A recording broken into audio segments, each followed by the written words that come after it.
Every fight to make after UFC Paris, including narrative shifts for the fighters in the co-main and the main event. We'll be discussing those as well. And let's just get into this. Also, I just wanted to say that the video series that I've been talking about, it is out. It's on Patreon. And if you guys are interested in an addition to the cookbook and the lifting programs, I am posting vlogs, tier lists, reaction videos, and fitness advice videos on there. I've got 3 videos out so far. I just posted another one, and I will be rolling out videos for the next couple of months on there. A little bit of entertainment. Here's the thing about apples. Apples in the fall? Insane. Are they at that fall orange level? Are they prime orange? I'm sorry, oranges are in the prime in the winter. Are they winter? Pop open the fridge, grab a couple of chilled apples, run them under some of the filtered water. Boom. Yeah. Yeah, dude, it's party time, baby. It's party time. You know, information as well. I'm not like the most technical person when it comes to nutrition advice or fitness advice, but it is a passion of mine, and I believe that I have some useful information and advice for people that are looking to get in better shape, that are looking to improve upon their diet. But again, there will be that entertainment factor to some of these videos as well. So if you guys are interested in signing up for the video series, you could check that out. The link is in the description. But without further ado, let's get into this. Andreas Gustafsson versus Benoit Fakhretdinov. This was a tough one to watch. I had a feeling it was going to happen. I talked about this yesterday, but I said in my video, in my recap video, that I had a feeling that, like, we were all fools for picking against Benoit Fakhretdinov when he was, 5-0 in the UFC leading up until this fight. I know he had a draw with Aleksei Dos Santos, but like he had not been beaten in the UFC. I mean, technically he lost to Leal, so I don't know if I could really say that, but still, like, that's a much more proven record. Dalby, Kevin Lee, okay, it's not the most proven, but you've got Brian Battle on there. You've got Dalby. I mean, you know, Benoit Fakhretdinov had done a lot more than just beating Chaos Williams and some cans on the regional scene. What the fuck were we thinking? Either way, I think that the next fight to make for Benoit Fakhretdinov, again, if you look at that, 6-1 in the UFC, he should be 5-1-1 because that was a real L to Carlos Leal. But I'd like to see him fight someone that's ranked. I mean, that was a phenomenal performance from him. Really quick work. And I think it's time to get Benoit Fakhretdinov a ranked opponent. Gabriel Bonfim coming off of that razor-close decision against Wonderboy. He's ranked at the number 14 spot. I think this would be a really good addition on a pay-per-view, like the prelims of a pay-per-view. Maybe you could put it on a fight night, on a main card. And for Andreas Gustafsson, I'd like to see him fight Nicholas Dalby in a matchup of the cardio merchants of the welterweight division. And I think this would be an absolute barn burner. Nicholas Dalby, he comes to fight Andreas Gustafsson. He comes to fight. And for Andreas Gustafsson, he's not just going to go back in there against the Wolves.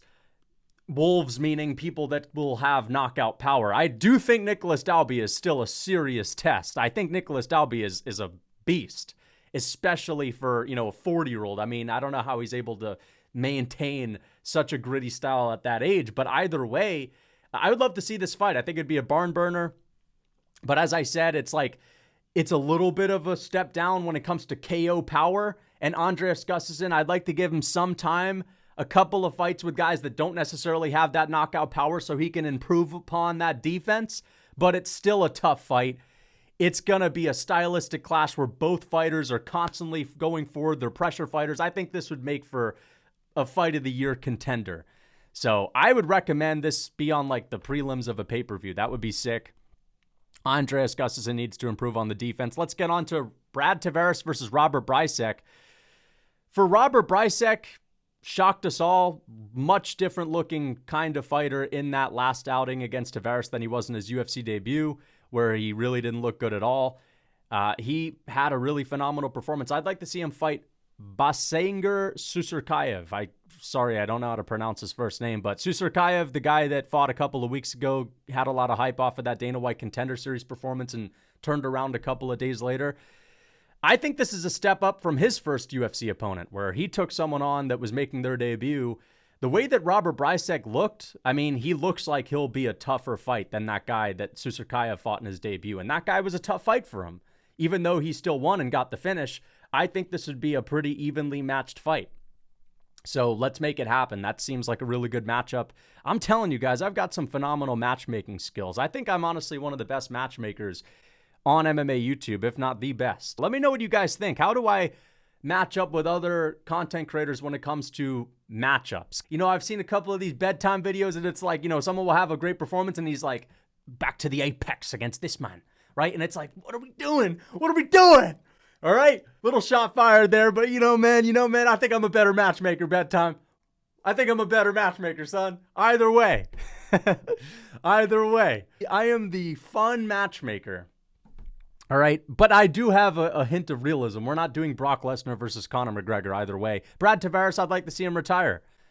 Listen, what is the point anymore? I understand he wants to show up for a paycheck. I get why he's fighting, but like for the UFC and for the fans, he's no longer the tough out test. He's no longer like the Neil Magny of the middleweight division where he's like the gatekeeper. I think he was like that a couple of years ago. Now Brad Tavares is just losing to anybody that's in front of him.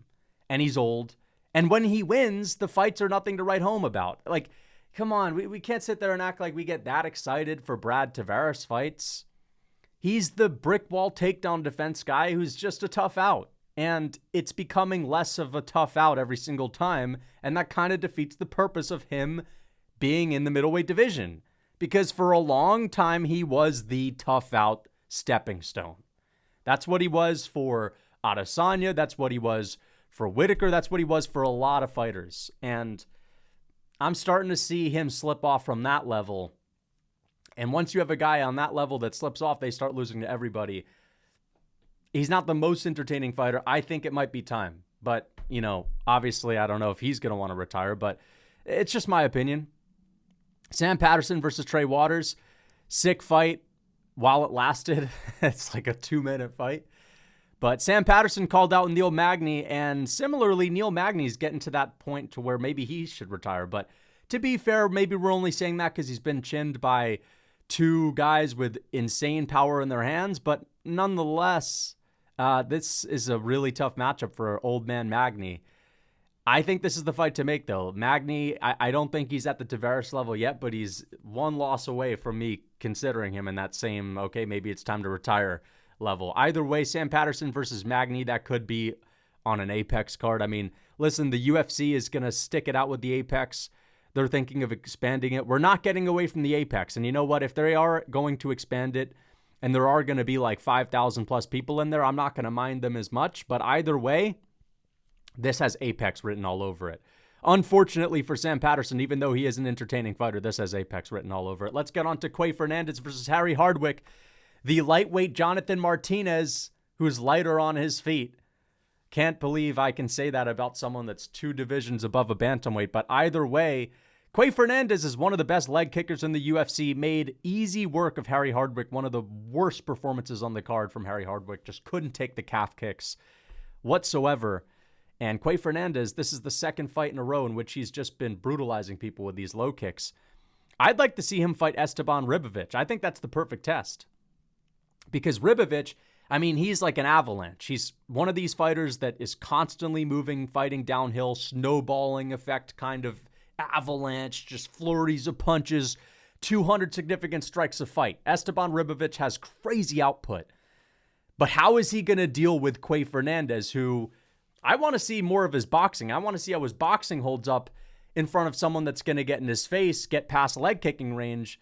That'll be interesting. How is Quay Fernandes going to deal with a guy that's always in his grill, you know, in the phone booth? And how is Esteban Ribovic going to be in the phone booth when he's got to get past the leg kicks? So that, to me, is a fascinating stylistic matchup. That's a fascinating one. Okay? I'd love to see it. I'd really like to see that.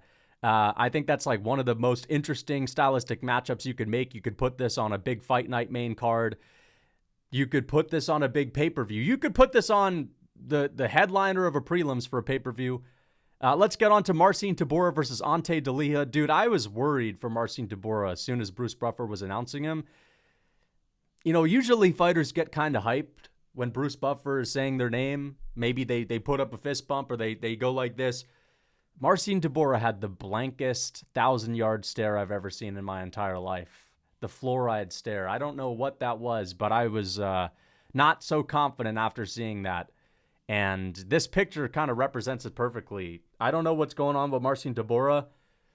Maybe there was a cord that was connecting him to the apex. I feel like maybe someone must have fucking slipped in a battery pack into Marcin Tybura and gave him a little bit of that apex energy. I don't know. I was a little bit worried seeing that performance. I don't know. Is the UFC firing up the jets? Are they bringing this man back? Or is he still going to be a free man walking, free man talking? We'll see. I'm not sure. But as far as I'm concerned, he's still a free man. I'd like to see Marcin Tybura versus Talashin Teixeira. I think that's an interesting fight.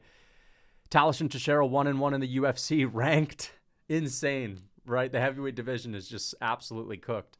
But yeah, let's see how Talashin Teixeira can bounce back against an old vet in Marcin Tybura. I think that's a good test for him, a grappling test for him. And Ante Delija, I was super impressed with this guy. I mean, I really underestimated him. I usually will pick against these fighters that have been around for a while in other promotions when they come in the UFC and fight like a proven gatekeeper, such as Marcin Tybura. But man, Ante Delija proved me wrong. Really fast hands, very slick combinations for a heavyweight, and I'd like to see him get a big step up in competition. Not only a big step up in competition, but I'd like to see him fight a big opponent in Shamil the Blob Gaziev. I think that's the fight to make. Gaziev is on a crazy win streak. Gaziev, dude, I think Gaziev is like 5-1 in the UFC. He's only lost to Rosenstrike. He's coming off of a great KO win. I think that's the fight to make. Ante Delija versus Shamil Gaziev. I kind of like the idea of, Team Aspinall. How is Team Aspinall going to crack the code that is Shamil Gaziev? I really look forward to the Tom Aspinall vlogs where he's just talking about, and I'm preparing for Gon, and Delija, he's got a fight with the Blob.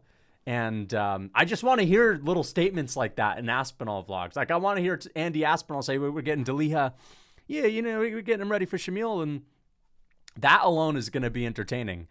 And, Shamil Gaziev's got a chin on him. So I'd love to see the fight. I'd love to see that. I think that's got a really interesting. I mean, listen, Ante Delija wins that. He's fighting a top 5 opponent. And Shamil Gaziev beats Ante Delija. He's fighting a top 5 opponent. So, yeah, let's get on to Omar Sy versus Brendan Ribeiro. I'd like to see Omar Sy versus Zhang Ming Yang. Omar Sy is like 4-0 in the UFC at this point. Oh, wait, did he lose to Menefield? He lost to Menefield. I forgot. That fight was just so lackluster. Zhang Ming Yang, I think, would be a good opponent. I think it's time to give Omar Sy someone ranked. Zhang Ming Yang is ranked. I think this is a good bounce-back opponent for Zhang Ming Yang as well. Omar Sy, his grappling, he's going to have the advantage there, but Zhang Ming Yang's going to have to prove some takedown defense, and proving it against Anthony Smith, who's shelling up into an armadillo ball, is one thing, but proving it against a strong grappler like Omar Sy is another thing. And also for Omar Sy, Zhang Ming Yang is someone that's going to force him to fight, get in his grill, and make it gritty, and that's something that these Omar Sy stand-up fights lack, grittiness and entertainment. So I think this is a good matchup. Good test for both fighters. Mason Jones versus Balaji. Mason Jones, wicked performance. Another opponent that he's been able to break in the UFC. Some of the best cardio pressure style I've seen. One of my new favorite fighters. I'd like to see him fight for SCM. There's a lot of opponents you can give him, but Mason Jones, the last 2 performances against Jeremy Stevens and now the comeback against Balaji. I mean, his performances are becoming really entertaining. I think he's becoming a fan favorite for hardcore fans. And I think this is the kind of fighter that, he's been in the UFC, he's been cut from the UFC, he's come back to the UFC. We don't need to do it the slow way. We can actually just give him a big jump up in for SCM. And I don't think for SCM is one of these, even though he is a jump up in competition as far as the rankings go, I think he's very close to the rankings. He may even be like at the number 15 spot. If there's anyone Mason Jones I think is capable of beating, that's a tough out, that's well-rounded, that is on a streak, it's for SCM. Because for SCM is on a good streak, but again, a lot of these performances aren't a lot to write home about. I mean, to be fair, he had that one really amazing KO recently against Matt Frivola. But outside of that, even though he's beating decent levels of competition, not the most dominant fight style. I think Mason Jones would make a for SCM fight something to write home about. I think he would make that a really entertaining scrap. And it's a good test for him. It's a much bigger jump up in competition than Balagiocki. I think Balagiocki might be more dangerous early on, but for SCM, he's got more skills to fall back on. You know what I mean? He's got more UFC experience as well. So I think this would be a really good fight. Modestas Bukauskas versus Paul Craig. Paul Craig, we know he's retired, so he's sailing off into the sunset. And Modestas Bukauskas, I'd like to see him fight Nikita Krylov. He's calling for a ranked opponent. You could do Modestas Bukauskas versus Omar Sy. However, I kind of like Sy versus Zhang Ming Yang, and I like Modestas Bukauskas versus Nikita Krylov. I think it's a big jump up in competition for him as well.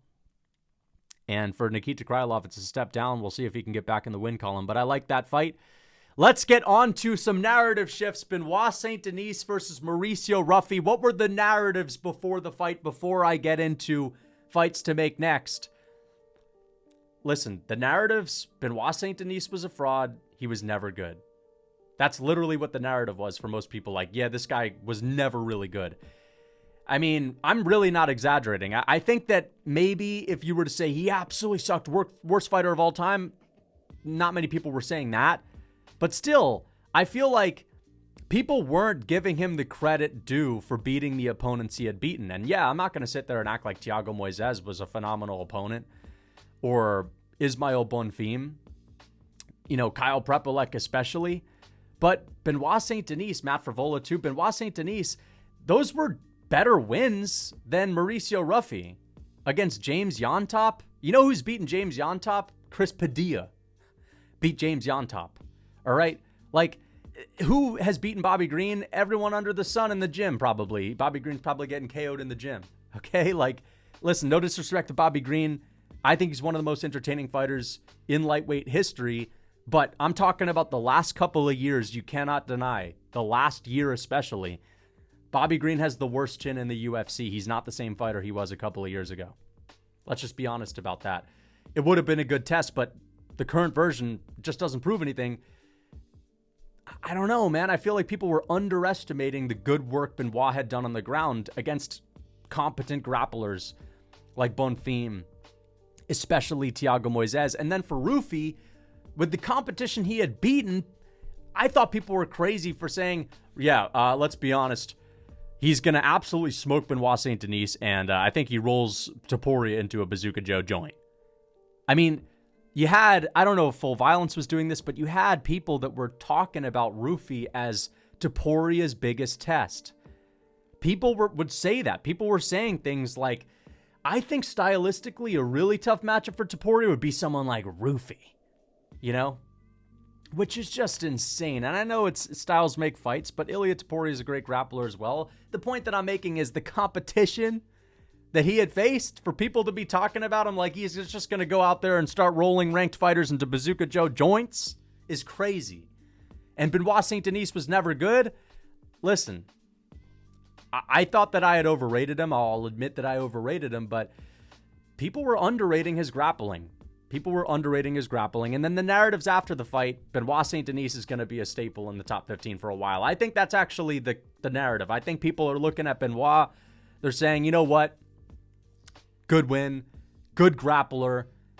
He's actually got some solid skills when he's not just being a madman. When he fights with a bit of an IQ, when he's guarding his chin, if he sticks to his bread and butter, which is grappling, he's solid. And you got to respect that. And I think he's probably going to be in that top 15 conversation for a long time. And for Ruffy, unfortunately, people are saying he's a fraud. He's just a nerd now. Not the fighting nerds, they're just the nerds now, bro. Fraud check. It is a bit of a fraud check considering, I think people do throw around the word fraud check a lot too often these days, much too often.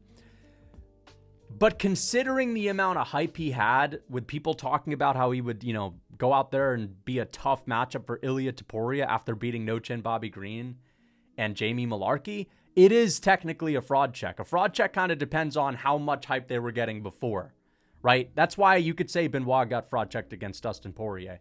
However, to be a little nuanced, I don't think Ruffy is a fraud insofar as he's not that good. Now, I'm not just saying this because people are going to say, oh, bro's going to overhype Ruffy now to make Benoit's win seem even better. That's not what I'm doing. What I am doing is, just because Ruffy lost, listen, this is not boxing. You take an L doesn't mean you're shit. Just because he lost to a really solid, competent grappler that's grappling was getting underrated going into this fight does not mean he's got no future in the rankings. It means he's got work to do. It means he's not ready for the top 15. Dude, it's crazy that we can sit here on September 7th after UFC Paris, and I, as Lucas Tracy, can say, you know, the kid's not ready. He's not ready for lightweight at the moment. It's okay. It's crazy that I can say, man, this guy's not ready after a Benoit Saint Denis fight. But the point that I'm making is, just because he lost to Benoit does not mean he can't improve on his grappling, and he doesn't already have a wicked base of striking and, you know, athleticism, explosive ability, to where he can build upon that and at some point get to the rankings, beat ranked fighters. He can still be a phenomenal fighter. You know what I mean? But like, yeah, this was always something that could have happened, right? I mean, listen, Ruffy could have knocked him out. Ruffy, if he had been able to land a little bit cleaner with some of those exchanges, maybe he rocks Benoit Saint Denis. It's a different fight. But the reason why I picked Benoit is because I think that, you know, given that Ruffy had never really proven anything in the grappling, I also think it's crazy to think that it was impossible that Benoit could have just taken him down and controlled him, given that he's a really good grappler. So I disagree with the narrative that Ruffy's just a nerd now and he's actually a total fraud. It was a fraud check, but I can't really call Ruffy a total fraud, if you know what I mean. You know what you get what I'm saying. You get what I'm saying. I still think Ruffy's a great fighter. Not as good as some people thought. But, yeah. Let's get on to fights to make, though. Benoit Saint Denis versus Mateusz Gamrot. That is the fight to make. Gamrot's been calling for it. Benoit, I don't think he's been set up for it properly yet. I mean, he needed a bigger win than Kyle Prepolek to propel him into a fight like this. Now he's got to win over a really hyped-up fighting nerd. Now this is the fight to make. And Benoit didn't really take a lot of damage. I'd like to see this maybe at the end of the year. I wouldn't mind seeing this in Madison Square Garden on the November card. This would be a great addition to the main card for Makhachev versus JDM. And if not that, you could do it on the December card if that's the card that Volkanovski's going to headline. And for Mauricio Ruffy, a couple of different options. If, you know, Ruffy still has some hype. He still has some remnants of that hype, and he's a fighting nerd. He's one of the core four fighting nerds. So you could give him a relatively big name like Ignacio Bahamondes. Relatively big name. Obviously, he's not a big name, but the point is Bahamondes coming off of a loss. Ruffy, it's a striking battle. Yes, it is another tough opponent, but it's not someone that's going to really mix in the grappling that often. I know Bahamondes has submissions, but he's no wrestler, judoka like Benoit Saint Denis. His bread and butter is striking. The striking exchanges would be amazing. So stylistically, this would be a really good matchup. Ignacio's not ranked. He's right out of the top 15. So again, for a hyped up fighter like Ruffy, it still makes sense to give him another guy that has some hype. And if you really want to give him a big drop down in competition against someone that is a tough test, like obviously a tougher test than James Yontop or Jamie Malarkey, but you know, you really want to build him back slowly, you give him someone like Chris Padilla, who also beat James Yontop, but also is on a good win streak. Chris Padilla, I believe he's on like a 4-fight win streak in the UFC right now. He's been beating some decent levels of competition. This is a fight that you could do as well. Now, again, I think that as far as how I would do it if I was the UFC, you're going to want to maintain a little bit of that Ruffy hype by giving him a fighter that people are hyped about as well. And you're going to want to put him in there in a striking battle. Whereas Chris Padilla, he's not as known. Ruffy beats him. He won't get as much hype. But maybe it's an easier fight for Ruffy, and it's more likely that he gets like a highlight reel finish over a guy like Chris Padilla than Ignacio Bahamondes, and that's the best way to build him back up as a star, to prioritize performance over like the quality of opponent that he would be beating. Either way, these are the two options I think would be good. And again, for Benoit Saint Denis, Mateusz Gamrot would be really good. I think Benoit Saint Denis has a really good chance to beat Gamrot. I think Gamrot is the better technical striker. I think he's got a speedy right hand. He's got an underrated right that he was spinning Rafael Fiziv's head back with. You know, he's definitely faster, but Benoit Saint Denis has the grittiness that Gamrot doesn't have, and Gamrot gets dropped a lot. Benoit Saint Denis, iron chin. If there's someone that he could get into the pocket with and slug with and not be in danger with, it's a guy like Gamrot. So maybe that's where he could take over the fight. And the grappling would be interesting. I think Gamrot, maybe he's the better wrestler, but Benoit Saint Denis is no slouch on the ground, so the grappling exchanges would be really fun. Gamrot is not known for dishing out a lot of damage on the ground, so I don't think it would be like the Moicano fight if he has, you know, a good position and he's in a dominant position. I think this would be a really high action-packed fight. I'd love to see it. And if Benoit beats Gamrot, man, we're off to the races, right? So we'll see. Ciao Borralho versus Nassourdine Imavov. Let's get to the main event. Was there a narrative shift? To be honest, not really. I think both fighters looked decent in this fight. They looked pretty skilled in this fight. Ciao Borralho, slow start, but Nassourdine had a slow start too. Ciao Borralho looked pretty good in the third and fifth round. He was competitive. I think it was a very competitive fight. You know, you could make an argument that it was a 49-46, 50-45, but that doesn't mean that those rounds in which Nassourdine Imavov edged out, like the third round or fifth round, if he edged them out, it doesn't mean that they weren't competitive. A 50-45 can have 5, 10-9 rounds that were competitive. And the only round in which Nassourdine really ran away from was this, or really ran away with, was the second round and maybe the fourth. But like the other 3 rounds, all very competitive. I don't think there was a big narrative shift, to be honest. I think Nassourdine needed a bigger statement. And what I mean by that is I think he should be fighting Vettori next. I think the Marvin Vettori fight is really interesting. Marvin has been calling him out. And it would be interesting to see how Nassourdine Imavov could do against someone that's hard to put away. I'd like to see... No, I'm just joking. Before anyone gets an aneurysm or a heart attack, I'm just kidding. Nassourdine Imavov should be fighting whoever is the champ. But I do need to say this, because although it's clear Nassourdine deserves to be fighting for a title, and I do not want to see him fight for anything less than a title, it is very realistic that because Nassourdine Imavov didn't get a finish, and even though it wasn't a boring fight, it wasn't necessarily a war or like one of the best fights of the year. It was okay. It was decently entertaining. Because Khamzat is so dominant, because Khamzat took a guy like Dricus du Plessis, who was also like such a savage in his fight style and was really entertaining and rendered him into a rotisserie chicken that couldn't do anything, because of how dominant Khamzat was in nullifying a well-rounded fighter in Dricus du Plessis, you got to think that the UFC is going to be looking to market someone as someone that has a chance to beat Khamzat. And what I'm saying is simply that Nassourdine Imavov having a 5-round chess match striking battle doesn't exactly scream this guy has what it takes to beat Khamzat. Whereas you may not think that Hernandez or Reiner de Ritter beats Khamzat, but they are grappling in that fight. Most likely there's going to be some grappling. That's what those guys do. I know Imavov's got good grappling, and I know Borralho's got good grappling, but Hernandez, you think of him as a more predominant grappler, and the same thing for de Ritter. If one of those guys runs away with a finish with grappling in that fight next month, it's going to be easier for the UFC to market them as like, well, this guy's going to test Khamzat in the grappling. And the point that I'm making is it's very possible that the UFC waits to see what happens with that fight. However, listen, Imavov deserves to fight for the belt next. I'm just saying it could be after one of those guys fights for the belt. It could be Khamzat versus the winner of Hernandez and de Ritter next. And whoever wins that, Nassourdine fights. I'm not going to be upset if Nassourdine just gets a title shot and fights next. But that's kind of the situation that we're in. And, you know, listen, Khamzat, he's a big star, 100%. But we have to just say it how it is.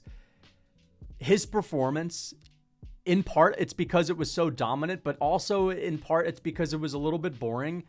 It's kind of difficult to get excited for his next title fight, because if he can do what he did to Dricus, like, it's very likely that he can do that to Nassourdine Imavov. It's very likely that he might even be able to do that to guys with good grappling like Fernandes or De Ridder. You know, and I think it'd be a little bit tougher to do it to these guys.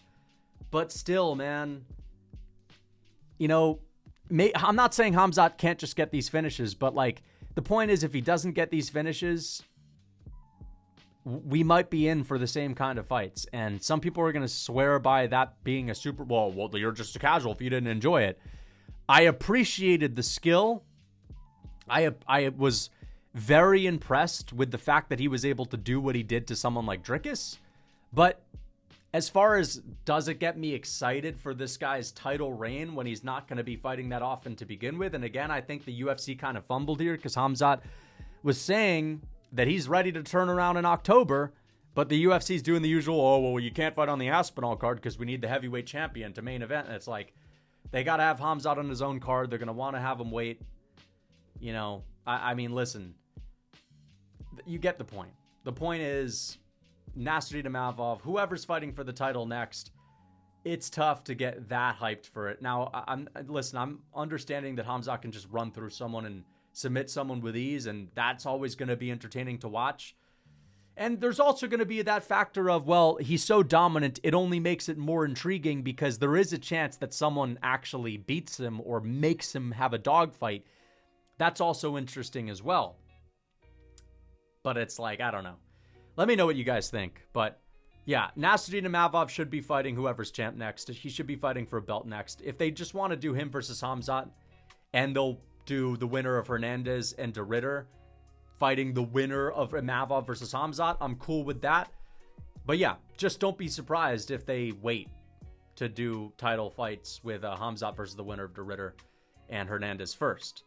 For Borralho, I'd like to see Borralho fight Sean Strickland.